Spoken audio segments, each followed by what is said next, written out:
Chapter number 3 में organs of United Nations, ठीक है, उसमें हमारा 4th ट्रस्टीशिप काउंसिल वहां तक हो गया था। 5th organ is International Court of Justice. Its headquarter is in the city of Hague, Netherland. There are 15 जजेस in it who are appointed for 9 years। Total कितने जजेस है वहां पे? 15।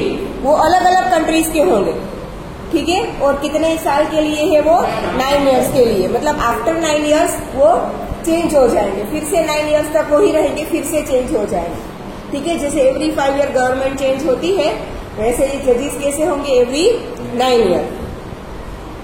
It solves disputes between Nations, gives verdict on international disputes presented before it and gives legal advice, ठीक है। Problems जो होती है उन्हें सॉल्व करने का काम लीगल एडवाइस देते हैं। जैसे वकील का काम होता है ना, लॉयर का काम क्या होता है? लीगल एडवाइसेस देना, ठीक है। वो एडवाइस देते हैं कि ये करो, ऐसा करो, ऐसा करो, ताकि कोर्ट तक जाना ना पड़े, ठीक है। अगर उसी से काम बन जाता है तो ठीक है, ठीक है। अदरवाइज दो नेशंस के बीच में जो भी मतभेद है, जो भी डिफरेंसेस है, वो सॉल्व करने की पहले सोर्ट लेवल पर कोशिश करते हैं। अगर वो नहीं होता तो फिर ऊपर के लेवल तक जाएगा, ठीक है। Secretariat, the office of the secretary general of the United Nations is called the secretariat, ठीक है। सारे जो यूनाइटेड नेशंस के मंत्री वगैरह होंगे, मिनिस्टर्स वगैरह, उन सबकी जो ऑफिस होती है उसे क्या बोलते हैं? सेक्रेटेरिएट। मतलब ऑफिस कोई एक नहीं होती, सबकी अलग अलग ऑफिस, पूरा एक उसका क्या होता है? बिल्डिंग होता है, ठीक है। उसे क्या बोलेंगे? Secretariat. The general assembly appoints the secretary general for 5 years। Secretaries, administrators, assistants, translators and experts are also appointed to help the secretary general। Obviously 193 countries का पूरा यूनाइटेड नेशंस बना है, तो इतनी सारी कंट्रीज की लैंग्वेजेस बहुत अलग अलग होगी, ठीक है। तो एक ट्रांसलेटर भी चाहिए, यस और नो, एक से दूसरी लैंग्वेज में।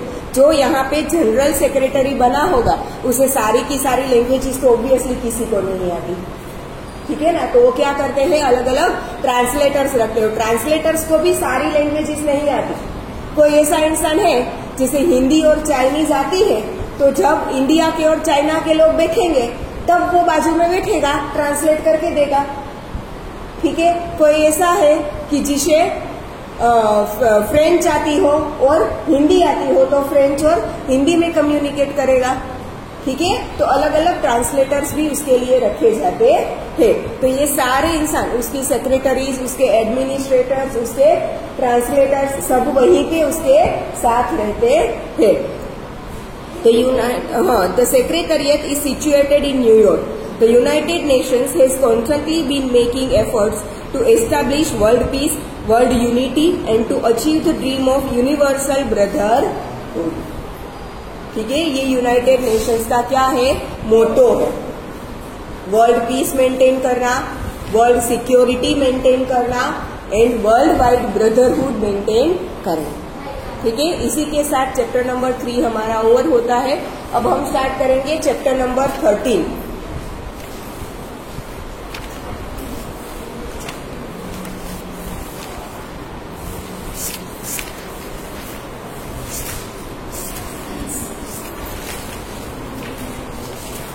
Chapter number 13, India, location, geological structure and physiography.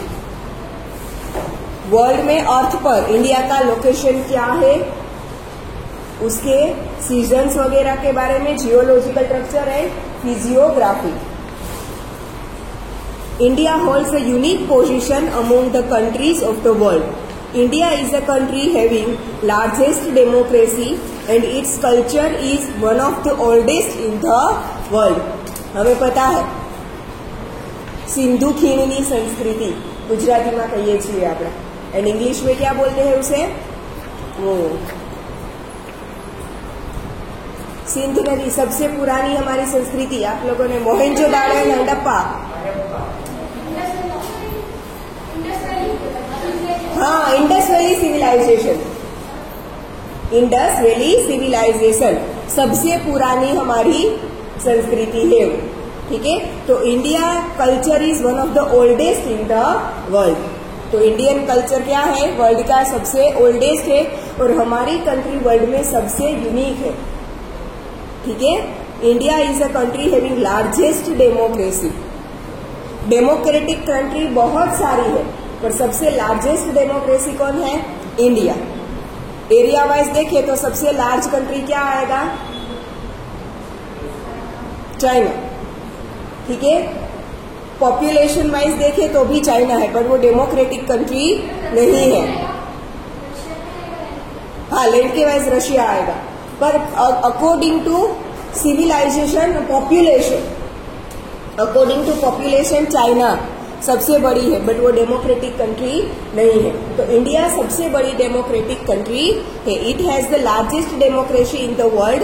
The coordinating attitude of our culture has not discarded any religion, race or people, but has accepted them wholeheartedly.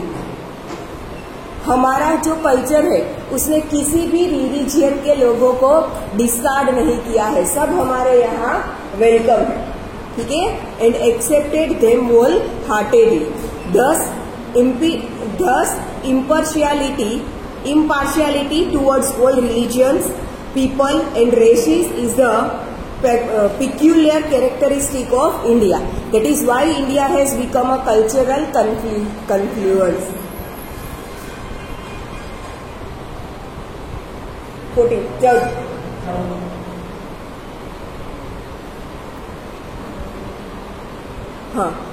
Thus, impartiality towards all religions, people and races is the peculiar characteristic of India. Impartiality towards all religions, किसी religion को हम partially नहीं देखते, मतलब कि सारे religion हमारे लिए क्या है, इक्वल है। हाँ भले हम हमारे घर में जो भी रिलीजन फॉलो करते हो बट हमारी गवर्नमेंट है वो किसी रिलीजन को ऊपर और किसी रिलीजन को नीचे नहीं मानता, ठीक है। हमारे जो सिद्धांत वगैरह है, हमारा जो वो क्या बोलते हैं उसे, इंडिया का संविधान, हाँ इंडिया का कॉन्स्टिट्यूशन, हमारा जो संविधान है उसमें सारे धर्म को क्या बोला गया है, एक समान बोला गया है, सर्वधर्म समभाव, ठीक है।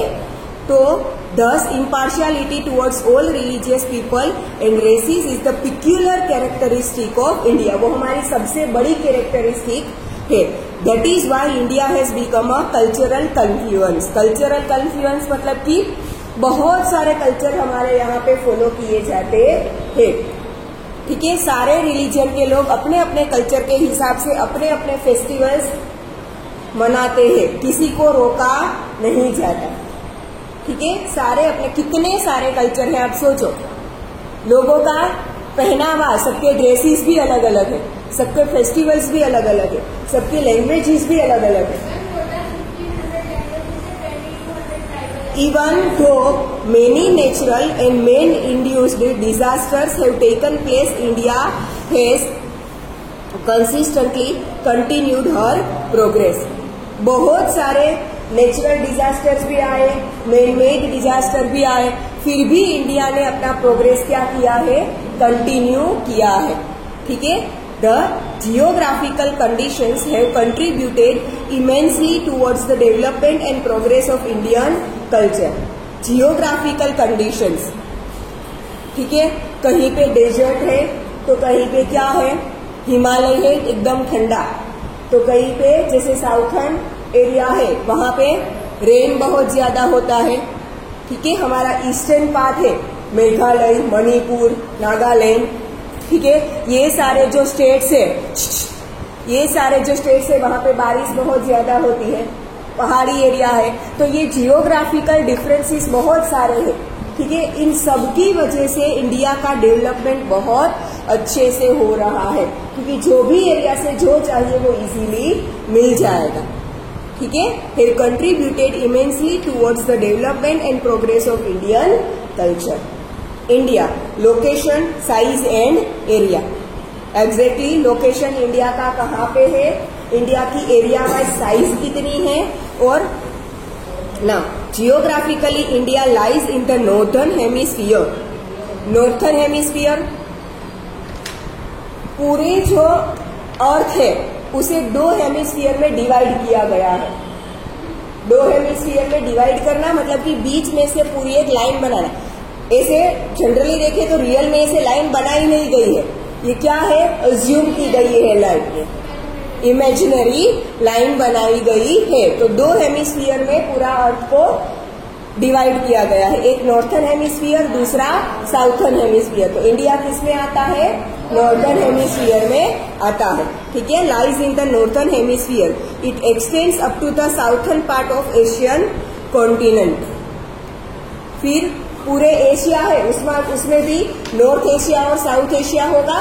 भले पूरा एरिया हमारा नॉर्थर्न, पूरा एशिया है वो नॉर्थर्न हेमिस्फीयर में आता है। पूरा एशिया वैसे देखिए तो अर्थ के कौन से हेमिस्फीयर में आता है, नॉर्दर्न हेमिस्फीयर में आता है। पर अगर सिर्फ एशिया को 2 पार्ट में डिवाइड करें तो उसमें भी नॉर्थ पार्ट और साउथ पार्ट होगा, ठीक है। तो उसमें इंडिया कहाँ तक आता है, साउथ तक आता है, ठीक है, up to the southern part of Asian continent. कितने कॉन्टिनेंट है टोटल, 7 कॉन्टिनेंट है, ठीक है।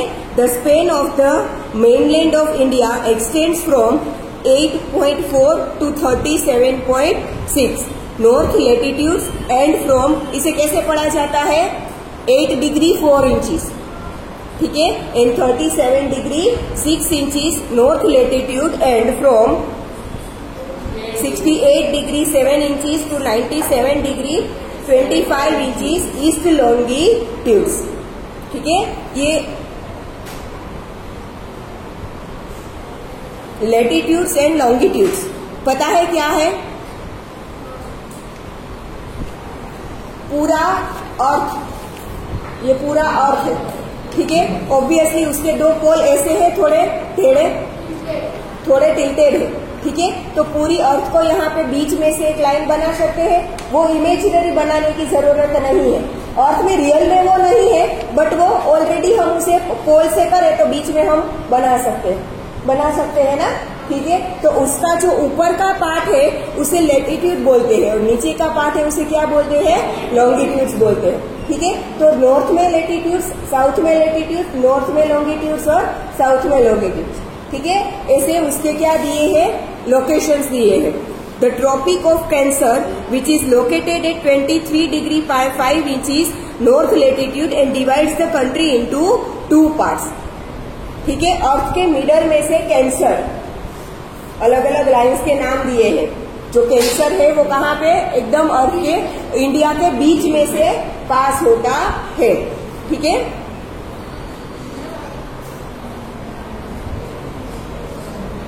Divides the country into 2 parts, passes almost through the middle of India. Its northern part is spread more in the east-west direction. आप map में देख सकते हो, ठीक है। ये जो कैंसर है वो गुजरात में से मध्य प्रदेश से होकर निकलता है। आपको यहाँ पे छोटा सा व्हाइट कलर का इंडिया दिखाया है, उसमें देखो बीच में से जो लाइन है दिख रही है, हाँ, इंडिया के ऊपर नहीं बनाई गई है पर गुजरात से टच हो रही है, दिख रहा है, ठीक है। वो बीच की ये जो लाइन है वो गुजरात मध्य प्रदेश से होकर जाएगी। तो ऊपर का पार्ट है वो नॉर्थर्न पार्ट, नीचे का पार्ट है वो साउथर्न पार्ट, ठीक है। तो इंडिया आपको दिख रहा है कि साउथ में क्या है, थोड़ा सिकुड़ा हुआ है।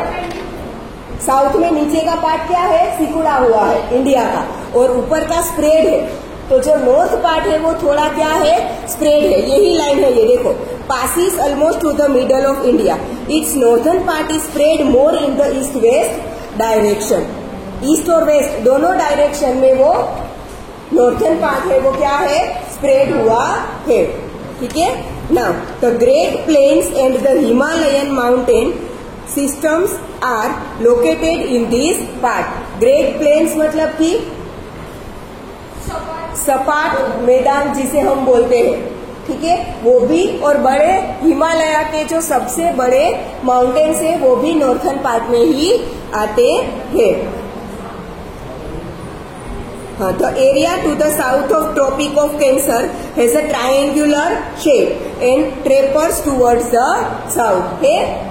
कैंसर से स्टार्ट कर आप साउथ तक जाओ तो एक ट्रायंगल जैसा नीचे बनता है, ठीक है।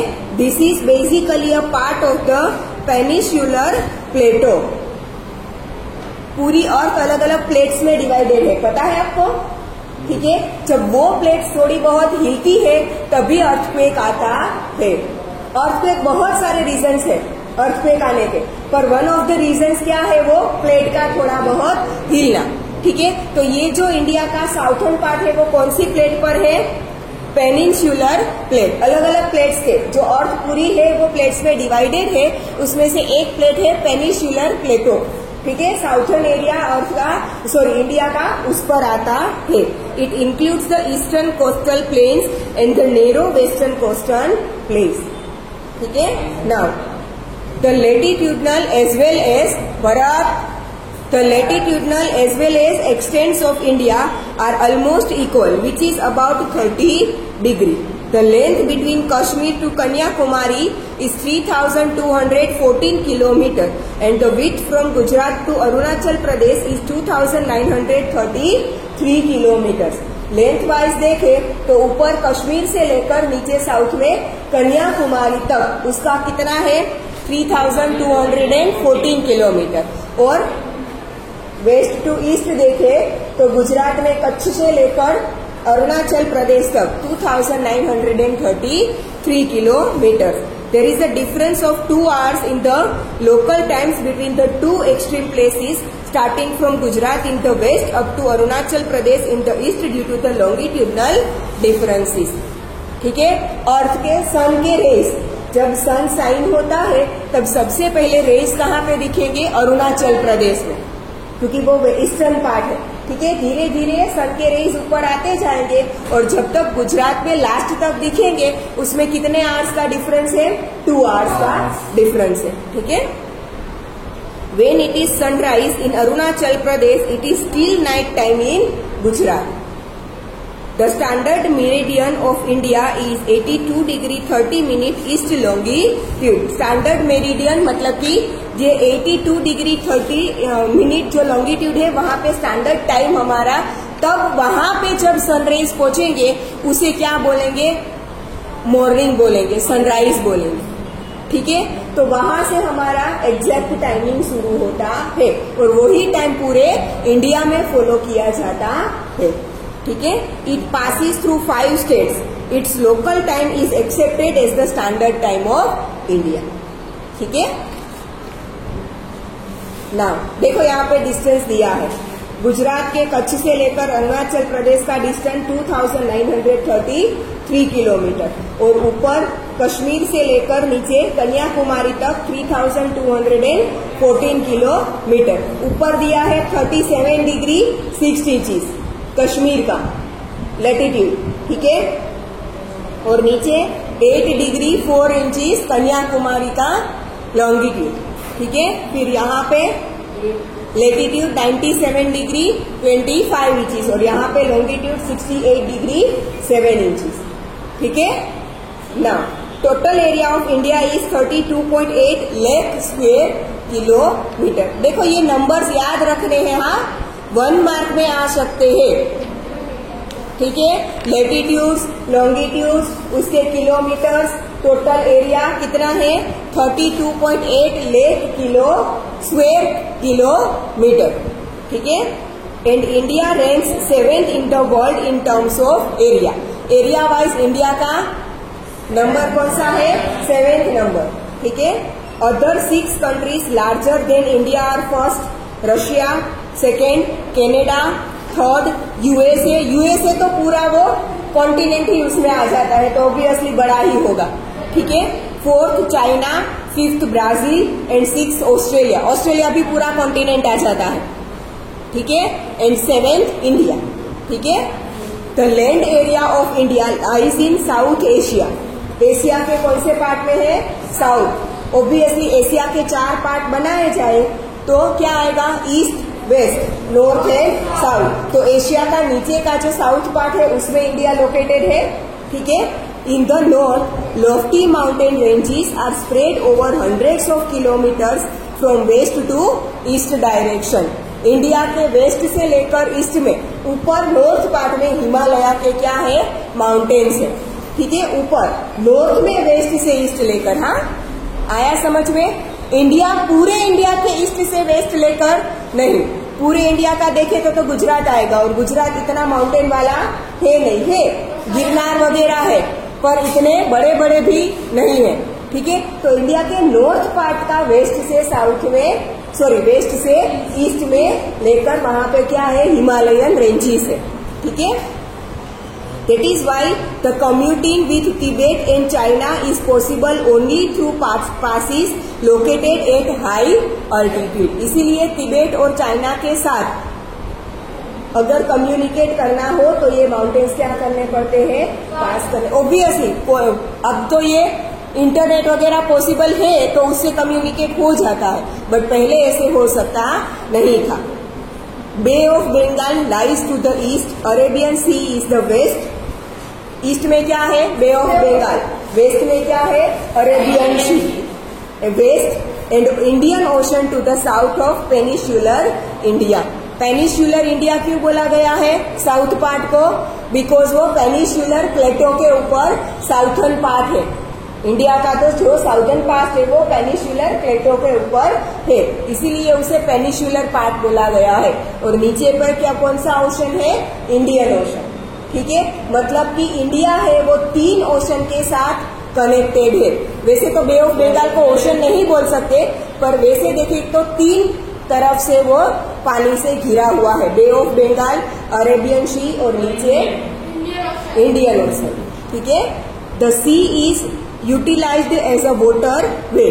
Even though the land routes are obstructed by surrounding mountains, India has accepted all cultural elements arriving from outside and these have merged into Indian society. 3 तरफ से पानी है, ऊपर की तरफ हिमालय के बड़े बड़े माउंटेन्स है, फिर भी जो भी लोग इंडिया में आए उन सबका कल्चर इंडिया ने क्या किया है, एक्सेप्ट किया है और उसे इंडियन सोसाइटी में मर्ज कर दिया है। India strategic location of India, ठीक है। स्ट्रेटेजिक लोकेशन मतलब कि कहां से कितना डिस्टेंस, ये पूरा अर्थ दिया है, आपको दिख रहा है यहाँ पे फिगर 13.3 पूरा अर्थ दिया है, और उसमें जो डार्क लाइंस बनाई है वो एयर रूट्स है। एयर रूट्स मतलब कि प्लेन से एक से दूसरे कंट्री में आने जाने के लिए कौन से रूट्स यूज होते हैं वो दिखाया गया है, और जो डॉटेड लाइन है वो सी रूट है, ठीक है। दूसरी कंट्रीज में से इंडिया आने वाले लोग कौन से सी रूट से आते हैं। India holds a strategic location in eastern hemisphere and it has a strategic importance also, ठीक है। ईस्टर्न हेमिस्फीयर अभी थोड़ी देर पहले देखा ना कि इंडिया पूरा अर्थ है दो हेमिस्फीयर में उसे डिवाइड किया गया है। तो इंडिया कौन से हेमिस्फीयर में आता है, ईस्टर्न हेमिस्फीयर में आता है, and it has a strategic importance also, ठीक है। क्योंकि बहुत सारे कल्चर से तो ऑब्वियसली इंडिया का वर्ल्ड वाइड इम्पोर्टेंस बहुत ज्यादा है, इतने सारे कल्चर शायद किसी भी कंट्री में नहीं होंगे, ठीक है।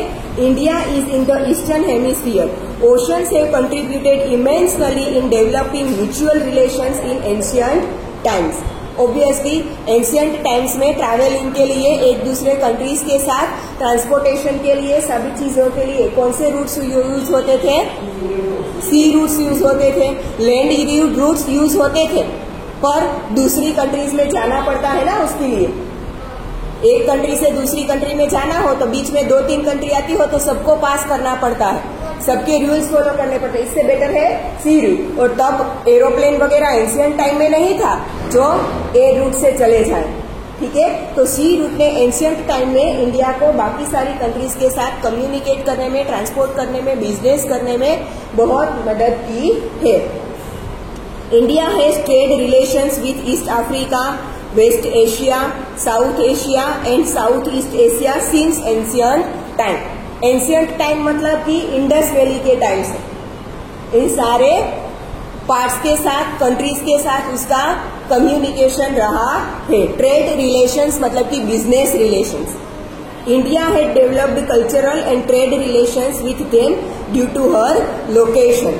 No country in the Indian ocean has a long maritime boundary as India has.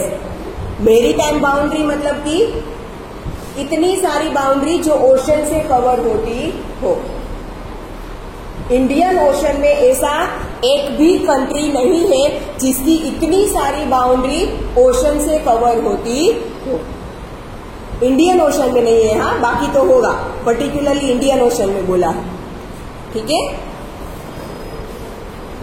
Due to this strategic location the ocean is named as Indian ocean, ठीक है। इंडियन ओशन का सबसे बड़ी बाउंड्री इंडिया में है, इसीलिए उस ओशन को इंडिया के ऊपर से क्या नाम दे दिया गया, Indian ocean. Location of India across the international waterways is also important. With the opening of Suez Canal in 1869, the distance between India and Europe has reduced by about 7,000 kilometers. पहले Europe के लोग India आते थे, घूम घूम कर आते थे। जब से ये सूएज कैनाल ओपन हुआ है 1869 में, तब से सी रूट से आने के लिए 7,000 किलोमीटर का डिस्टेंस रिड्यूस हो चुका है। इतना सारा घूमकर नहीं आना पड़ता, ठीक है। Now, sea routes connecting East and Southeast Asia and Australia to Africa and Europe pass through the Indian Ocean. इन सब कंट्रीज को अगर एक दूसरे के साथ सी रूट से कम्युनिकेट करना हो तो इंडियन ओशन से ही पास होना पड़ता है। The Circum African Waterway and Suez Canal Waterway pass by India, Canada and USA.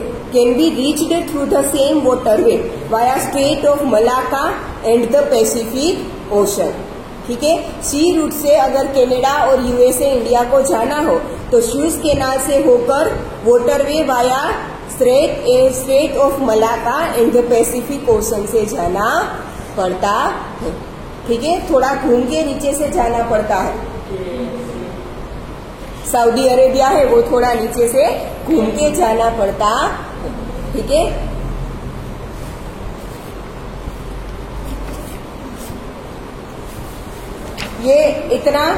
ये पैराग्राफ करते हैं, फिर ये neighbours of India next lecture से करेंगे, ठीक है। India has contacts with many countries since many centuries. Goods and ideas are being exchanged since ancient times. Goods and ideas मतलब एक दूसरे के विचार शेयर किए जाते हैं एक दूसरे का। गुड्स मतलब माल सामान। हम बोलते हैं ना कि हम क्या करते हैं, बाहर से सामान मंगवाते हैं, हमारा बाहर देते हैं, ठीक है। क्या बोलेंगे उसे, इम्पोर्ट एंड एक्सपोर्ट, ठीक है। Similarly concepts of Upanishads, stories of Ramayana and Panchatantra, therapeutic methods, Indian numerical figures and decimal system etc. could reach many parts of the world. सबसे पहले डेसिमल सिस्टम कहाँ पे आई थी, मैथ्स में जो डेसिमल सिस्टम है वो कहाँ से हुई है, इंडिया से। जीरो किसने इन्वेंट किया है, आर्यभट्ट, ठीक है। तो ऑब्वियसली वहां से ही डेसिमल सिस्टम स्टार्ट हुआ होगा, ठीक है। हमारी ये थेराप्यूटिक मेथड मतलब हमारी जो आयुर्वेद औपचारिक मेथड है वो भी पूरे वर्ल्ड को कहाँ से मिली है, इंडिया से ही मिली है। Could reach many parts of the world. India has an important location in South Asia. There are 29 states, a national capital territory and 6 union territories in India. ठीक है, कितने स्टेट्स है, 29 states, a national capital territory मतलब Delhi, capital territory मतलब Delhi, and 6 union territories in India. अगर total union territories देखें तो 7 है, बट उसमें से कैपिटल टेरिटरी बोला जाता है दिल्ली को, तो बाकी जो यूनियन टेरिटरीज बचेगी वो 6 होगी। कौन कौन सी आती है उसमें, दीव दमन, फिर गोवा, फिर पुडुचेरी, लद्दाख, कितने हो गए,